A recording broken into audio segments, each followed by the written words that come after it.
शेख शाहजहां की गिरफ्तारी एवं संदेश खाली घटना में महिलाओं के साथ अत्याचार के खिलाफ भाजपा द्वारा राज्य भर में आज थाना घेराव कार्यक्रम, सिलीगुड़ी में भी किया गया प्रदर्शन।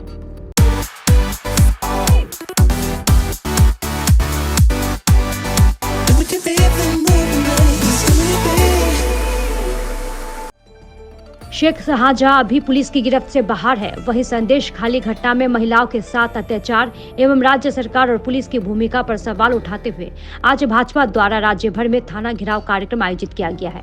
इस बीच राज्य के विभिन्न स्थानों के साथ साथ सिलीगुड़ी में भी भाजपा महिला मोर्चा सड़कों पर उतरी है। संदेश खाली में महिलाओं पर अत्याचार करने वाले लोगों के खिलाफ कार्रवाई और पूरे राज्य में महिलाओं की सुरक्षा सुनिश्चित करने की मांग पर आज सिलीगुड़ी सांगठनिक भाजपा महिला मोर्चा ने भी थाना घेराव कार्यक्रम किया।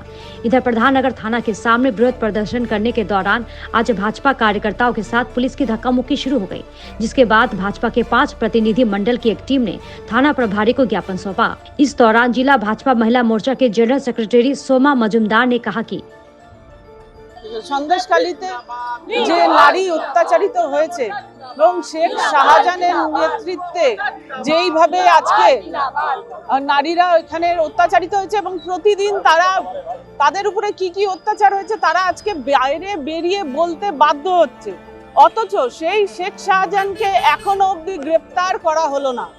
সেই গ্রেপ্তারির দাবিতে আজকে আমরা এখানে উপস্থিত হয়েছি এবং গোটা রাজ্য জুড়ে নারীরা যে পরিমাণে অত্যাচারিত এবং নারীরা অসুরক্ষিত, সেই জন্য আমরা আজকে এই ডেপুটেশন কর্মসূচি এখানে নিয়েছি। গোটা পশ্চিমবঙ্গ জুড়ে প্রতিটি থানায় আজকে আমরা এই ডেপুটেশন কর্মসূচি নিয়েছি। যদি শেখ শাহজাহান অবিলম্বে গ্রেপ্তার না হয় এবং এই রাজ্যে নারী সুরক্ষার প্রতিশ্রুতি আমরা না পাই, তাহলে আমরা লাগাতার আন্দোলন করব আমাদের রাজ্য সভানেত্রী ফাল্গুনী পাত্র মহাশয়ের নির্দেশে।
पचास 50,000 लोगों को अपनी मंजिल से है जोड़ा और नई उत्साह के साथ आए हैं फिर से थामने आपका हाथ।